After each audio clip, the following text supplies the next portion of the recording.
What is going on, guys? Welcome back to the channel, and today we are finally back with episode 8 of Mod Review. Today we are going to be covering a really awesome mod which is essentially just a skin for Anakin, and that is the Starkiller 2021 mod for Star Wars Battlefront 2. I'm sure the majority of you have played or at least know of the Force Unleashed series, which is often referred to as some of the best Star Wars gaming content ever made, and it's definitely pretty awesome to see it being added into Star Wars Battlefront 2 via mods. This mod is made by this guy 446 over on the Nexus mod site, along with some help from Claymaver, who helped work on the star cards. Now, as always in these mod reviews, I'm going to be going through 5 different sections, with those being detail, functionality, additional mods if there are any, then I'll give my score for the review as a whole, and then lastly, if it is applicable, I'll touch on any improvements or additions that would be great to see as well. But anyway guys, with that out of the way, let's get stuck right into this review.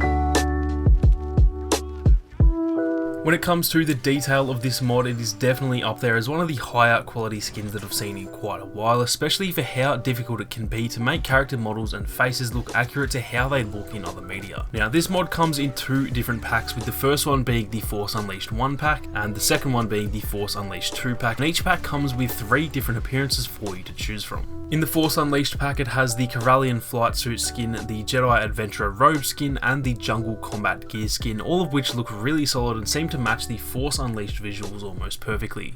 For the Force Unleashed 2 pack, it comes with the Arena Combat gear skin, which is what he wears on the cover, the flight suit skin, and then lastly, being probably one of my favourites, is the Hero's armor skin. All 6 of these skins are really well done in my opinion, and they really give him a solid bunch of appearances to choose from. It's also pretty awesome to see that the Force Unleashed 2 skins all have him using 2 sabres as well, as that does add even more of a unique touch to the mod. Now, like I mentioned, it is always a bit hard to get the character models right, especially when it comes to characters' faces, and just like in most cases, Galen's face does look a little bit off at times, mostly just when it's actually in-game rather than on the menus, but I think for the most part it looks pretty solid, and honestly I'll never really mark anyone too harshly for face models, since even some of the models made by DICE themselves aren't perfect, so I think despite being a little bit hit and miss here and there, it's definitely a pretty solid job in that area. Now, unfortunately, all of his abilities are just the exact same as Anakin's abilities, which have both negatives and positives, the negatives being that it's nothing new or exciting in regards to the playstyle, but the positive being that it is in fact multiplayer safe. So take that as you will, it's always pretty hard to judge when it comes to that, because each way you look at it, it kind of has its own pros and cons. Overall, the detail of this mod is amazing. I think the variety of skins are a really solid addition, and overall it looks and plays pretty much exactly as you'd expect it to.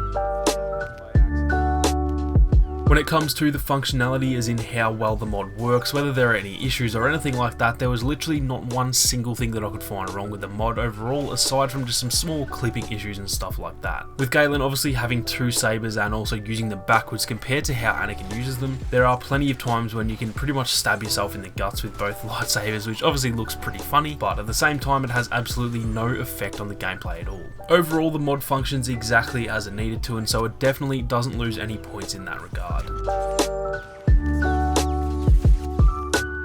Now, as far as additional mods go, there weren't any that I could find that added to the focus mod, and so it is finally time to give a score for this mod. The detail of this mod, like I mentioned at the start of the video, is definitely up there with some of the better mods that I've seen in the last couple of months. The character model is really well done, and as I mentioned, the addition of 6 different skins, all of which are really well made, just adds even further to the quality. In terms of the functionality, like I said, there honestly wasn't anything that I could find wrong with the mod. The great thing about regular appearance replacement mods is that it's not very often that they do seem to mess with the game in the same way that some of the more deep, dramatic mods tend to do. I'm giving the Starkiller 2021 mod created by this guy 446 an overall score of 3.9 out of 5. It's definitely a super high quality skin with plenty of variety, but I also do have to compare it to what I've reviewed before, and there are definitely some that have a much higher quality overall, so I can't quite put it in the 4s, but a 3.9 is definitely a very high score. There is obviously so much subjectivity involved in scoring these mods, so let me know down in the comments what you guys would rate the mod overall.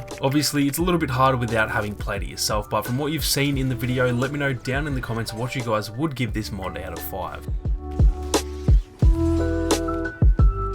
Now, lastly, moving on to just some quick improvements that I'd love to see, and honestly there was only really one thing that I could think of that would have improved this mod. The first time I played the mod, it actually still had Anakin's voice lines attached to it, and I later found out that there is in fact a third download that's needed to add Galen's voice lines to the mod, and so really the only thing I can think of that would have definitely improved the mod and honestly may have moved it to a 4 out of 5 would be just to combine those voice lines into the mod itself so that players don't have to download and install separate mods, as it is fairly easy to miss. Let me know down in the comments what else you guys can think of when it comes to some possible changes or additions. I'm definitely keen to hear what you guys have to say, as I know there's probably plenty of cool ideas I didn't think of.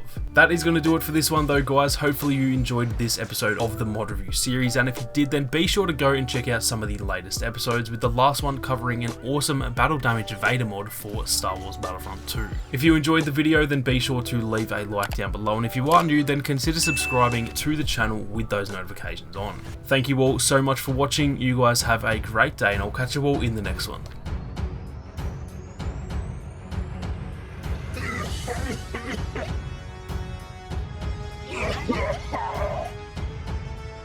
Crush them!